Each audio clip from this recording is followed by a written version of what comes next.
développer un logement, un habitat senior friendly, c'est d'abord une initiative d'une ASBL de soins à domicile, Calidom, basée à Malmedy et présidée par le docteur Dutilleux, qui a sollicité l'université.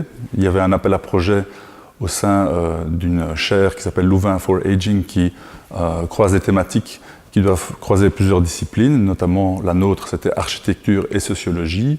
Et il y a eu un inventaire, donc une espèce d'une prise de recul sur la notion du logement support, donc c'est-à-dire 88 situations qui ont été identifiées d'une certaine manière, qui permettent de donner un panel entre le logement individuel, le chez-soi comme on dit, et l'institutionnel, la maison de repos. Et en fait, il existe toute une gamme chez nous, mais également à l'étranger. Et donc, ces 88 situations sont aussi montrées en exemples, parmi 10 exemples concrets, genèse du projet, plan d'architecture, pour qu'on puisse aussi revenir à des questions plus concrètes et matérielles.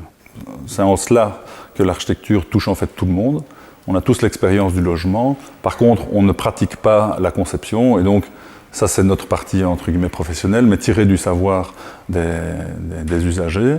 Et donc, notamment, pour l'ouvrage que j'ai coécrit avec le docteur Dutilleux, Habitat Ami des aînés, un guide, nous avons rencontré à la fois des infirmières à domicile, même une maman d'un tétraplégique, pour vraiment nous faire prendre conscience de la réalité des choses.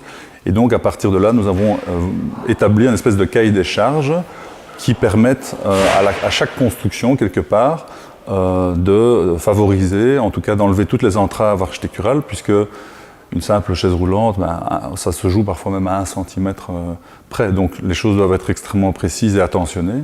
Et à partir de là, il y a à la fois la dimension matérielle, et ensuite il y a aussi toute la dimension collective. Donc l'architecture, ce sont les lieux, et puis le projet humain, c'est l'avoir-lieu. Qu'est-ce qui va s'y passer? Et donc il y a même une ébauche de propositions sur des formes alternatives sous forme de coopératives de logement, etc. Donc,